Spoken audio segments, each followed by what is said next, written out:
ప్రపంచంలో కరోనా కేసులు మళ్లీ మొదలయ్యాయి. రోజురోజుకు పెరుగుతుండటంతో ఆందోళన మొదలైంది. ముఖ్యంగా హాంకాంగ్, సింగపూర్, థాయిలాండ్, చైనాలో కేసుల వ్యాప్తి అధికంగా ఉంది. మన దేశంలో కూడా కరోనా కేసులు వెలుగు చూస్తున్నాయి. దీంతో అంతటా ఆందోళన నెలకొంది. ఈ క్రమంలో ఏపీ వైద్య ఆరోగ్య శాఖ ఒక ప్రకటన జారీ చేసింది. ప్రజలు అప్రమత్తంగా ఉంటూ వ్యక్తిగత పరిశుభ్రత పాటించాలని సూచించింది. కరోనా లక్షణాలు కనిపిస్తే వెంటనే వైద్యులను సంప్రదించాలని అధికారులు సూచిస్తున్నారు. 2019-20లో కరోనా విపత్తు యావత్ ప్రపంచాన్ని కుదిపేసిన సంగతి తెలిసిందే. అటు తర్వాత అడపాదడపా కరోనా వెలుగులోకి వచ్చిన సందర్భాలున్నాయి. అయితే అప్పటిలా ప్రభావం మాత్రం చూపలేదు. తాజాగా మరోసారి కరోనా కేసులు వెలుగు చూస్తుండడం ఆందోళన కలిగిస్తోంది. కరోనా మాట చెబితేనే ప్రజలు ఆందోళనకు గురవుతున్నారు. ఎంతటి ప్రభావం చూపిందో తెలియనిది కాదు. ప్రపంచాన్ని అతలాకుతలం చేసింది. ఇక ఆ ముప్పు తప్పినట్టే అనుకుంటున్న సమయంలో ఇప్పుడు మరోసారి ఆందోళన మొదలైంది.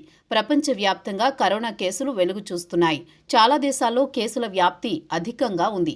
దీంతో తెలుగు రాష్ట్రాల్లో కూడా ఆందోళన మొదలైంది. ఏపీలో కరోనా కేసుల గురించి ప్రజల్లో అనుమానాలు మొదలయ్యాయి. ఈ క్రమంలో ఏపీలో కరోనా కేసులపై ప్రభుత్వం స్పందించింది. ప్రస్తుతం రాష్ట్రంలో ఎటువంటి కరోనా కేసు నమోదు కాలేదని తెలిపింది. అయినా సరే అప్రమత్తంగా ఉండాలని సూచించింది. మన దేశంలో కూడా కరోనా కేసులు నమోదయ్యాయి. దేశవ్యాప్తంగా 257 కరోనా కేసులు నమోదైనట్లు గణాంకాలు చెబుతున్నాయి. కానీ మన రాష్ట్రంలో ఎలాంటి కేసులు నమోదు కాలేదని రాష్ట్ర వైద్య ఆరోగ్య శాఖ ఒక ప్రకటనలో తెలిపింది.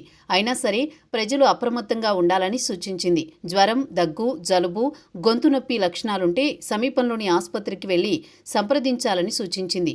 మరోవైపు రాష్ట్ర వైద్య ఆరోగ్య శాఖ అధికారులు ఎప్పటికప్పుడు కరోనాపై సమీక్షిస్తున్నారు. ప్రజలు ఆందోళన చెందవద్దని, పరిశుభ్రత పాటించాలని సూచిస్తున్నారు. మరోవైపు సింగపూర్లో కరోనా విలయతాండవం చేస్తోంది. ఏప్రిల్ చివరి వారంలో 14,000 కరోనా కేసులు నమోదయ్యాయి. ప్రతిరోజు 100 మంది ఆసుపత్రిలో చేరుతున్నారని, అయితే మునుపటిలా ఐసీయూ వరకు అవసరం లేకుండా తిరుగుముఖం పడుతున్నారని అక్కడి ప్రభుత్వం చెబుతోంది. థాయిలాండ్లో సైతం వేల సంఖ్యలోనే కరోనా కేసులు నమోదవుతుండడం విశేషం. చైనాతో పాటు హాంకాంగ్లో సైతం కరోనా వ్యాప్తి విజృంభిస్తోంది. అయితే సీజనల్ ప్రభావంతోనే కరోనా వ్యాప్తి చెందుతుందని, దీనికి భయపడాల్సిన పని లేదని సింగపూర్ ప్రభుత్వం ప్రకటించింది.